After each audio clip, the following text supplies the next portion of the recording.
அடுத்ததாக இயக்குனர் R.K. செல்வமணி அவர்களை ஓரிரு வார்த்தைகள் பேசுவதற்காக அழைக்கிறோம்.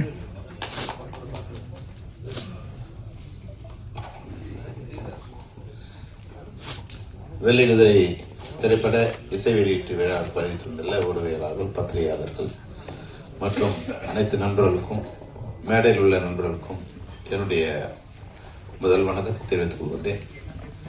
இந்த வெள்ளிக்குதிரை திரைப்பட இசை வெளியீட்டுக்கு அர்ஷா எனக்கு கூப்பிடும்போது, ஹரீஷ் கூப்பிடும்போது நான் முதல்ல ஒரு கண்டிஷன் சொன்னேன். சார் டைரக்டர் மெம்பராக இருந்தால் தான் நான் வர முடியும்.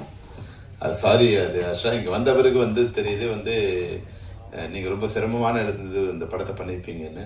இருந்தாலும் இப்போ தனஞ்சயன் சொல்லும்போது சொன்னார் பார்த்தீங்களா, அதாவது இன்னைக்கு டிஜிட்டல் சினிமா வந்த பிறகு திரைப்படம் எது, அதுபோல் திரைப்படம் மாதிரி தெரிகிற திரைப்படங்கள் எதுங்கிற ஒரு வித்தியாசம் இல்லாமல் போயிட்டதால மொத்த திரைப்படத்துக்கு உண்டான மரியாதை போயிட்டதுங்கிறதால அது அதாவது திரைப்படம் வெற்றி படம் தோல்வி படம் என்பது வேற.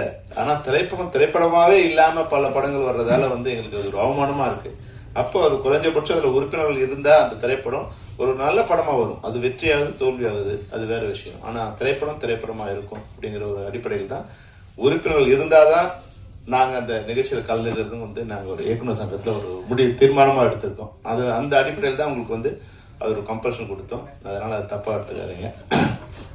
இங்கே வந்த பிறகு இன்னொரு விஷயம் தெரிஞ்சுதான் நான் வந்தே இருக்க மாட்டேன். நீங்க இவ்வளோ பர்ஃபெக்ஷன் இருப்பீங்கன்னா நான் வந்தே இருக்க மாட்டேன். ஏன்னா வீட்டில் எனக்கு டார்ச்சர்னா என் பொண்டாட்டி இதே மாதிரி ஒரு டார்ச்சர் எனக்கு. அது வீட்டில் பெட் இருந்தா பெட்டு மேலே பில்லோ எங்கே இருக்கணும், டவல் எங்கே இருக்கணும், குளிச்சுட்டு வந்தால் டவல் அந்த இது மேலே போடக்கூடாது, எப்படி அந்த ஷேர் மேலே போடக்கூடாது, அடுத்து பின்னாடி கொடியில் போடணும். இது ஒய்ஃப் ஊருக்கு போனோடனே முதல்ல எல்லாத்தையும் கலைச்சி போட்டுட்டு முதல்ல நான் சொன்னேன். அவ்வளோ மனவியாதியாக வந்துடும். ஒரு டார்ச்சராக இருக்கும். அது என்னன்னா சுத்தங்கிறது ஓகே, ஆனால் கால் உள்ள வரும்போது செருப்பு வெளியே விட்டுட்டு உள்ள வாங்கினீங்கன்னா பரவாயில்ல, செருப்பு உள்ள வந்துட்டு பாத்ரூம்ல காலை கழிட்டு வாங்கினீங்கன்னா எவ்வளோ டார்ச்சராக இருக்கும். ஒய்ஃப் எங்க இருக்காங்க, எப்படி நீங்க அதை அக்செப்ட் பண்ணிட்டீங்களா எப்படி?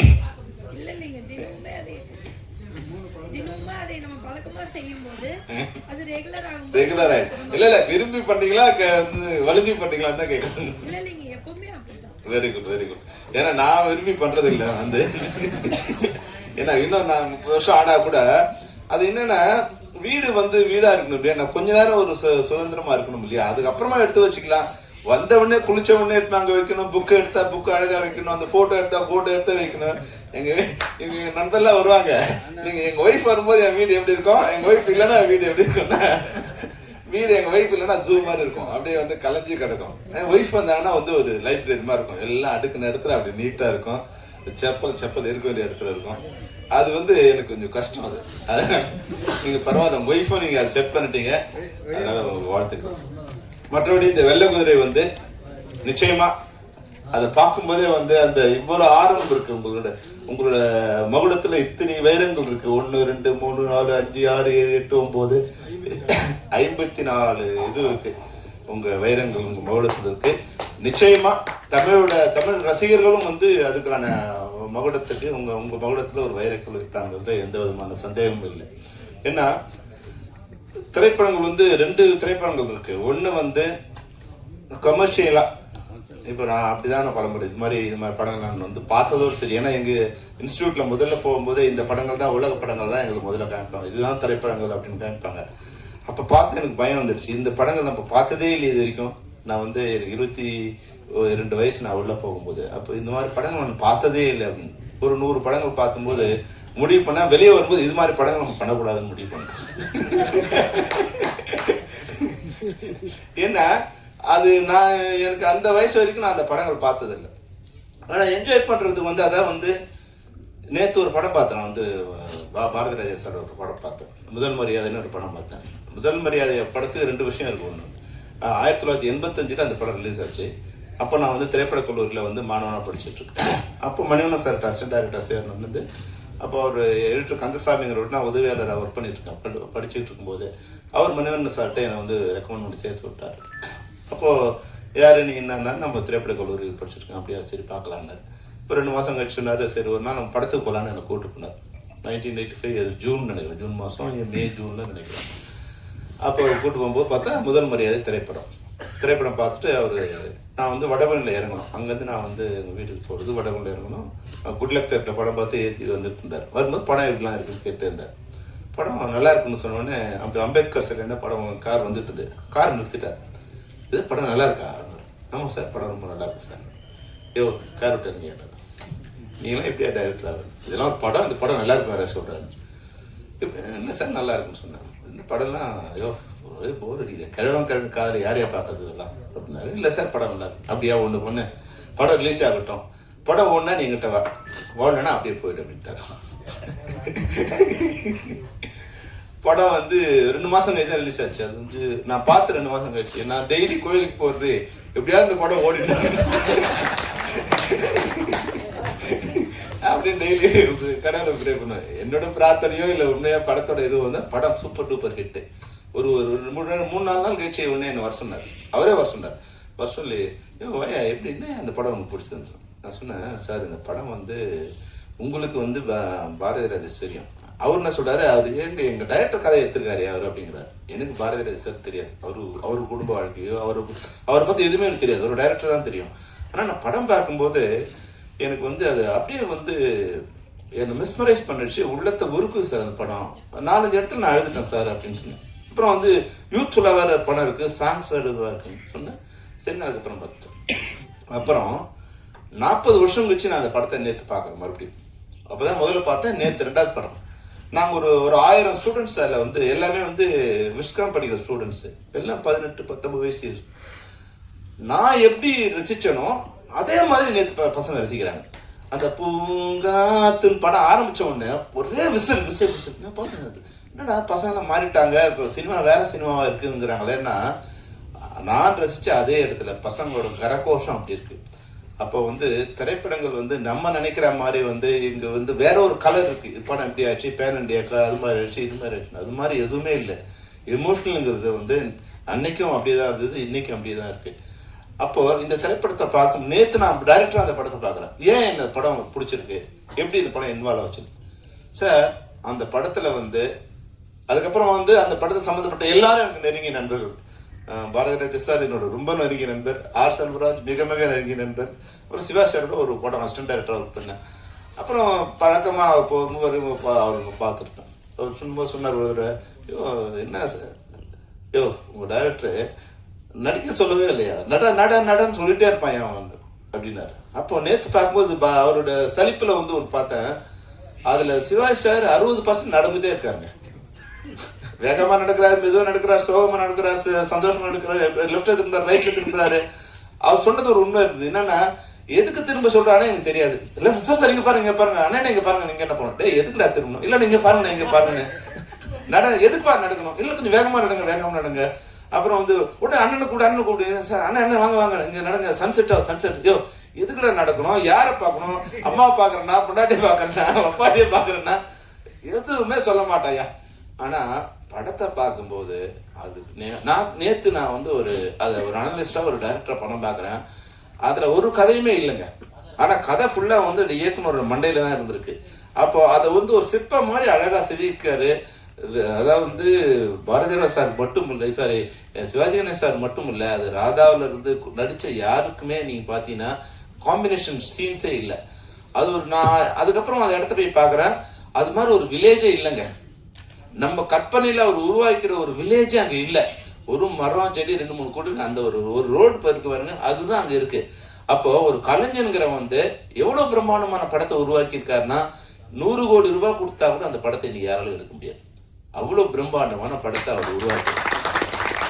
அப்போ ஒரு கலைஞன் தான் இங்கே வந்து மிகப்பெரிய அந்த தன்மை வந்து இன்னைக்கு நான் சன்ராஜ் உங்ககிட்ட பார்க்கும்போது இருந்தது. நிச்சயமா அந்த தைரியம், படம் நல்லா இருந்தால் எழுதுங்க, யார்கிட்டையும் அவர் கெஞ்சலை, என் படம் நல்லா இருந்தால் நல்லா இருக்கு எழுதுங்க, நல்லா எழுதுங்க. அப்போ அந்த கான்ஃபிடென்ஸ் வந்து நிச்சயமா இயக்குனருக்கு உண்டான ஒரு கான்ஃபிடென்ஸ் உங்களுக்கு இருக்கு. அது நீங்கள் எங்கேருந்து வந்தீங்களோ அதுலேருந்து கொடுத்து நிற்கலாம். ஆனாலும் அந்த தைரியத்தையும் அந்த உண்மையும் உங்கள்கிட்ட பாராட்டுறேன். அதுபோல் ஹர்ஷா கூட வந்து இப்போ கதை எங்கே வந்தோம்னாலும் எடுக்கலாம். நிச்சயமா எனக்கு ஒரு தயாரிப்பாளர் வந்து புலன் விசாரணை படம் பண்ணும்போது என்ன கொடுத்த கண்டிஷன் என்னன்னா, Vijayakanth sir only night call sheet தான், அதில் வந்து 30 நாள் தான் நைட் கால் ஷீட், அதில் படம் பண்ண முடியும்னா இருக்கும். நான் சொன்னேன் 3 நாள் தான் கொடுப்பீங்கனாலும் நான் படம் பண்ணுவேன். ஏன்னா எப்படியாவது நம்ம உள்ள வந்துடணும் இல்லையா. ஆனா 100 நாள் தான் ஷூட் பண்ணுங்கிறது வேற விஷயம். அப்போ உள்ள வந்துடணும் இல்லையா. அப்ப எல்லா கண்டிஷனும் ஓகே தான். அவங்க கூட ஒரு கண்டிஷன் நம்ம வந்துட்ட பிறகு அப்புறம் நம்ம கண்டிஷனை ஒன்று வந்து செட் பண்ணிக்க வேண்டியதுதான். அதுதான் வந்து டைரக்டரோட வெற்றி. அப்போ அவர்தான் எனக்கு அது மாதிரி கண்டிஷன் கொடுத்தாரு. ஆனா உங்களுக்கு வந்து உங்க டைரக்டர் வந்து நீங்க என்ன கண்டிஷன் கொடுத்தீங்களோ அதுக்குள்ள இருக்கு. நானும் வந்து கேப்டன் வந்து மலைவாழ் மக்கள் பார்க்கும்போது அது வந்து வேற ஒரு உலகம். அந்த உலகத்துல கள்ளம், கபடு, சூது எதுவுமே இல்லை. எந்த கதவுக்கும் வாசல் இல்லை. வாசல் இருந்தாலும் அந்த கதவுக்கு தாழ்பால் இல்லை, பூட்டு இல்லை. அந்த மனங்களுக்கும் வந்து பூட்டு இல்லை, வாய்க்கும் பூட்டு இல்லை. அவங்க என்ன நினைக்கிறாங்களோ அதை பேசுறாங்க. அப்போ உண்மையா இருக்காங்க. யாருக்கும் பயம் இல்லை. நாளைக்கு சொத்து சேர்க்கணுங்கிற அவசியம் இல்லை. அவங்களுக்கு இன்னும் காடு இருக்கு. ஏதாவது வேணும்னா போய் காட்டலாமா, மலை தேனியோ இல்லை விலங்கோ இல்லை ஏதோ ஒன்று கொண்டு வந்து அவங்க அன்னை தேவைக்கு மட்டும்தான் அவங்க ஒரு ஒரு அனிமல் மாதிரினா நான் தவறா சொல்ல. பசிச்சா சாப்பிடும் அனிமல். பசிக்கலன்னா பக்கத்துல வந்து புலி பக்கத்துல மான் போனா கூட புலி திரும்பி பார்க்காது. அது மட்டும் அது வேலையை பார்த்துட்டு இருக்கும். அது மாதிரி அந்த மக்கள் எப்படி இருக்காங்கன்னா அவங்களுக்கு பசிக்கு இன்னைக்கு பசிச்சா இன்னைக்கு தேவைக்கு மட்டும் கொண்டு வந்துருக்காங்க. அவங்க வீட்டுல வந்து குடவுன் இல்லை, அடுக்கி வைக்கிற பானை இல்லை, எதுவுமே இல்லை. அப்போ அது மாதிரி அவங்க சுத்தமான ஒரு இதுவா இருக்காங்க. அந்த மலைவாழ் மக்களுக்கு தங்களுக்கு ரோடு வேணும், கீழே இருக்கிறவங்களோட பழக்கம் வேணும், எதுவுமே கூட அவங்களுக்கு பெருசா தெரியல. ஆனா இன்னைக்கு வந்து உலகம் வளர்ந்துட்ட பிறகு மருத்துவ வசதி, கல்வி வசதி இன்னும் அதே போல இருக்கக்கூடாதுன்ட்டு பல இடங்கள்ல வந்து நிச்சயமா நான் வந்து கேப்டன் பிரபாகரனுக்காக வந்து இந்தியாவில் உள்ள குறிப்பா தென்னிந்தியாவில் உள்ள அனைத்து மலை பிரதேசங்களும் நான் பயணம் பண்ணியிருக்கேன். கார்ல பண்ணியிருக்கேன், ஜீப்ல பண்ணியிருக்கேன், நடந்து பண்ணியிருக்கேன். தமிழ்நாட்டில் வந்து ஒரு 60% பகுதிகளுக்கு வந்து சாலை வசதி இருந்திருக்கு, நிச்சயமா இருக்கு. மற்றதெல்லாம் வந்து நீங்க ஒரு 10% 20% தான் இருக்கு. சில மாநிலத்தில் வந்து 0% தான் இருக்கு. அந்த எந்த விதமானவங்களும் நடந்து தான் போகிட்டு. குறைஞ்சபட்சம் நம்மளுக்கு வந்து 60% அப்பவே இருந்தது. இப்ப நீங்க உங்களுடைய 123 கிராமங்களுக்கு இந்த சாலை வசதி இல்ல. ஆனா மொத்தம் வந்து இங்க 6000 கிராமங்கள் அது மாதிரி இருக்கு. அப்போ நீங்க உங்க பர்சன்டேஜ் பாத்தீங்கன்னா வந்து ஒரு 2% தான் சாலை வசதி இல்லாம இருக்கு. ஏன்னா மொத்தமா வந்து இது போல இருக்கிற கிராமம்னா ஒரு 10 கிராமத்துல ஒரு 10ல இருந்து 50 வீடு தான் இருக்கும். அதிகபட்சமா 50 வீடு இருக்கும், குறைஞ்சபட்சமா 10 வீடு இருக்கும். அப்புறம் அங்கங்க போற போக்குல ஒரு குடிசையா இருக்கும். இது போல வந்து 6000 மலை கிராமங்கள் வந்து தமிழ்நாட்டுல இருக்கு. அதுல இவர் கணக்கு சரியானு எனக்கு தெரியாது. அப்போ 123 கிராமங்களுக்கு தான் இது போல சாலை வசதி இல்லைன்னா தமிழ்நாடு குறைஞ்சபட்சம் வந்து 6000த்துல வந்து 1%னா கூட வந்து 60 ஆச்சு. உங்க 2% தான் இந்த மாதிரி சாலை வசதி இல்லாம இருக்கு. அது வந்து மிகப்பெரிய இன்னைக்கு அது வந்து மிகப்பெரிய விஷயம். உங்க எண்ணம், உங்க வெள்ளை குதிரை வந்து ஒரு கிராமத்துக்கு சாலை வசதி போட்டு கொடுத்துருக்கு. இந்த படத்தை பார்த்து பண்ணாங்களோ இல்ல வந்து உங்களோட எண்ணம் வந்து அவங்களுக்கு போய் சேர்ந்துடுச்சோ அந்த வகையில வந்து உங்க எண்ணத்துக்கு வாழ்த்துக்கள். இந்த திரைப்படம் வந்து உண்மையில வந்து ஒரு சிறந்த திரைப்படமாகும். மக்களிடம் சிறந்த திரைப்படம் என்பதால் தான் 54 விருதுகளை வந்து 54 உலகத்தில் இருக்க அனைத்து கண்டங்களையும், அதாவது வந்து இந்திய, ஆசியா மட்டும் இல்லாம அமெரிக்கா, ஐரோப்பா போன்ற அனைத்து கண்டங்களையும் அனைத்து நாடுகளையும் வந்து உங்க படம் வந்து வெற்றி கொடி நாட்டிற்கு. வெள்ளை குதிரை வந்து ஒரு ட்ரீம். அது நம்ம கனவுல வந்து குதிரை வரும்போது, ஒரு வெள்ளை குதிரை வரும்போது வெள்ளை குதிரை பின்னாடி வந்து சொர்க்குலோகத்திலிருந்து திறங்கி வர மாதிரியான ஒரு ட்ரீம் தான் வெள்ளை குதிரையோட ஒரு ரெப்ரசன்டேஷன். அது தமிழ் சினிமாவிலையும் வந்து அந்த குதிரை வந்து இறங்கி இருக்கு. ஒரு சிறந்த சினிமாவை தமிழ் சினிமாவுக்கு கொடுக்க நினைக்கிற உங்க அனைவருக்கும் என்னுடைய வாழ்த்துக்களை தெரிவிச்சிருக்கேன். All the best Asha, Abirami, Charan, hero, இவங்க எல்லாருக்கும். அதுபோல இன்னொருத்தர் முக்கியம் மறந்துட்டேன்.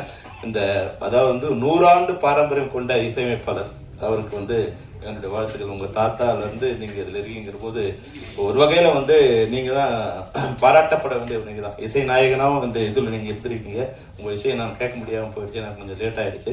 ஆனாலும் வந்து நீங்க அந்த எங்க தாத்தா அது போல இருந்தாரு, எங்க அப்பா வறுமையில இருந்தாங்க. அந்த குடும்பத்தை பாரம்பரியத்தை வந்து மறந்துடாம கொஞ்சம் நம்மளுடைய இருட்டை வந்து வெளிச்சம் போட்டு காமிக்க விரும்ப மாட்டாங்க பல பேர். எங்க தாத்தா வந்து பிர்லாவா இருந்தா தான் சொல்லிப்பாங்க, டாட்டாவா இருந்தா சொல்லிப்பாங்க. ஆனா எங்க அப்பா வறுமையில இருந்தாங்க கூட வந்து மேடையில வந்து கொஞ்சம் இல்லாம சொல்லி நீங்க வந்து அடுத்த வித்தா நீங்க வந்திருக்கீங்க. நிச்சயமா 100 ஆண்டு பேக்ரவுண்ட் நீங்க இன்னொரு 100 ஆண்டு உங்களுடைய வெற்றி பயணம் வைக்க வேண்டும் என்று கூறி வாழ்த்து வருகிறது. நன்றி, வணக்கம். வெள்ளக்குதிரை திரைப்படத்தின் ட்ரெய்லர் மற்றும் இசை வெளியீட்டு நிகழ்ச்சிக்கு வந்திருந்து சிறப்பித்த விருந்தினர்கள் மற்றும் பத்திரிகை நண்பர்கள் அனைவருக்கும் எங்களுடைய சிறந்தார்ந்த வணக்கங்களையும் நன்றிகளையும் தெரிவித்துக் கொள்கிறோம். அனைவருக்கும் நன்றி. என்னுடைய ஊடக நண்பர், பத்திரிகையாளர் அனைவருக்கும் நன்றி.